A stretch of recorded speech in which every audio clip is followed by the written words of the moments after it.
Dear brothers and sisters, today we are going to give the detailed description about the Tirukkural, and these questions are asked every time. So very important questions are given. Two kind of questions. You just read and make it memory, and we shall give you furthermore again repeatedly in coming videos. வாசல் search bell mission வாசல் தமிழ் 367. நமது தமிழ் வினாத்தாள்களில் முக்கியமாக கேட்கப்படும் கேள்விகள் திருக்குறளிலிருந்து தான் வரும். இப்போதைக்கு 2 முக்கிய விரிவுரைகளை தந்துவிடுகிறோம். அதன்பின் மீதி இருக்கின்ற முக்கிய பகுதிகளையும் தொடர்ச்சியாக தந்துவிடுகிறோம். இன்றைய நாளில் தரும் திருக்குறளின் விளக்க உரை. திருக்குறள் மதசார்பற்ற தனித்தன்மை உள்ள இலக்கியம்.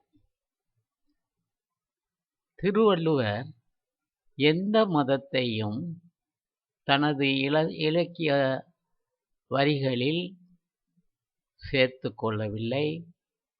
ஆனாலும் கடவுள் ஒருவர் இருக்கிறார், அவர் பாதம் அமர்ந்து நம்மையே பணிந்து வணங்க அவர் ஆசிக்கிறார். அவ்வாறு நாம் செய்யும்போது மறுவுலக வாழ்வு சிறப்பாக அமையும் என்பதையும் சுட்டிக்காட்டுகிறார். கீழே கொடுக்கப்பட்டுள்ள கடவுள் வாழ்த்து அதிகாரம் நமக்கு முக்கிய சாட்சியாக அமைகிறது. அதிகாரம் 1 அகர முதல எழுத்தெல்லாம் ஆதி பகவான் முதற்றே உலகு. எழுத்துக்களுக்கு எல்லாம் அடிப்படையாக எல்லா அகரத்தையும் அடிப்படையாக கொண்டிருக்கின்றது. அதுபோல உலகம் கடவுளை அடிப்படையாக கொண்டுள்ளது என்கிறார். குறள் 2 கற்றதனால் ஆய பயனென்கொல் வாளறிவன் நற்றால் தொழார் எனின். தூய அறிவு வடிவமாக விளங்கும் இறைவனுடைய நல்ல திருவடிகளை தொழாமல் இருப்பாரானால் அவர் கற்ற கல்வி அதன் பயன் என்ன என்று கேட்கிறார். குறள் 3 மலர்மிசை ஏகினான் மானடி சேர்ந்தார் நிலம்மிசை நீடு வாழ்வார்.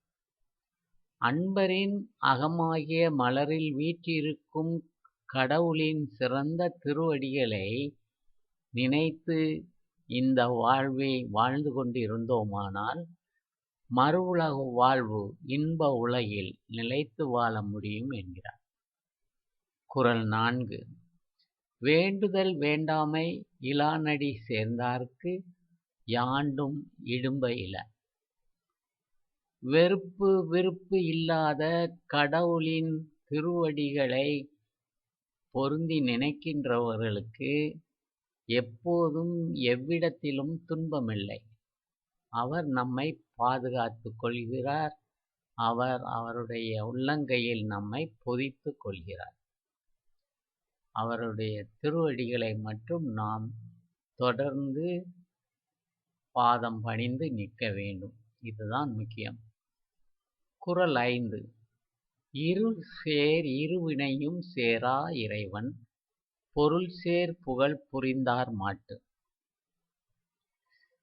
அதாவது கடவுளின் உண்மை புகழை விரும்பி அன்பு செலுத்துகிறவரிடம் அறியாமையால் விளையும் இருவகை வினையும் சேர்வதில்லை. ஆக நமக்கு எந்த துன்பமும் நேராது. அவ்வாறு துன்பங்கள் நேர்ந்தாலும் அவர் நம்மை காத்து நடத்தி கொள்வார் என்பதையே, அதை எந்த மத தெய்வத்தையும் குறிப்பிடாமல் தனது கடவுள் வாழ்த்து பகுதியில் தெய்வப்புலவர் திருவள்ளுவர் கூறியுள்ளார். இது முதல் பகுதி. இரண்டாவது பகுதி அடுத்த கேள்வி. இதுவும் எந்த ஒரு கேள்வியானாலும் இந்த தலைப்பில் கண்டிப்பாக வரும் என்பதை நினைவில் கொள்ளுங்கள். திருக்குறள் அன்றாட வாழ்வியலோடு தொடர்பு தன்மை கொண்டது. நம் வாழ்வில் எதை முன்னிறுத்தி வாழ வேண்டும் என்பதை கூறும் பொழுது, மற்றவர்களைப் பற்றி இகழ்வாகவோ அவமதித்தோ அவர்கள் பிறருக்கு நம் செயல்களாலோ பேச்சாலோ அவர்களைப் பற்றி வீண் வதந்திகளை பேசுவது கூடாது என்பதை தெளிவுபடுத்துகிறார். அவ்வாறு புறங்கூறி வாழ்வதை விட சாவது மேல் என்கிறார். அதிகாரம் புறங்கூறாமை. குறள் 181. அறங்கூறா நல்ல செயின் ஒருவன் புறங்கூறான் என்றால் இனிது. ஒருவன் அறத்தை போற்றி கூறாதவரானாலும் புறங்கூறாமல் இருந்து அறமல்லவற்றை செய்தாலும் மற்றவனை பற்றி புறங்கூறாமல் இருக்கிறான் என்று சொல்லப்படுதலே நல்லது. குறள் 182. அறநழியை அல்லவை செய்தலின் தீதே புறநழி பொய்த்து நகை.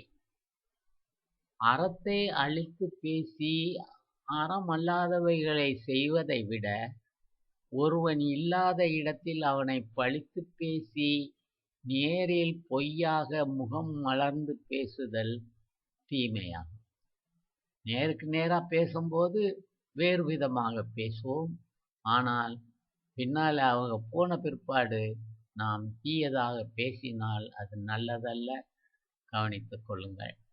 குறள் 183. புறங்கூறி பொய்த்துயிர் வாழ்தலின் சாதல் அறங்கூற்றும் ஆக்கம் தரும். புறங்கூறி பொய்யாக நடந்து உயிர் வாழ்வதை விட அவ்வாறு செய்யாமல் வறுமையுற்று இறந்து விடுதல் அறநூல்கள் சொல்லும் ஆக்கத்தை தரும். குறள் 184. கண்ணின்று கண்ணறச் சொல்லினும் சொல்லற்க முன்னின்று பின்னோக்கா சொல். எதிரே நின்று கண்ணோட்டமில்லாமல் கடுமையாக சொன்னாலும் சொல்லலாம். நேரில் இல்லாத போது பின் விளைவை ஆராயாது சொல்லை சொல்லக்கூடாது என்கிறார். நன்றாக கவனித்துக் கொள்ளுங்கள்.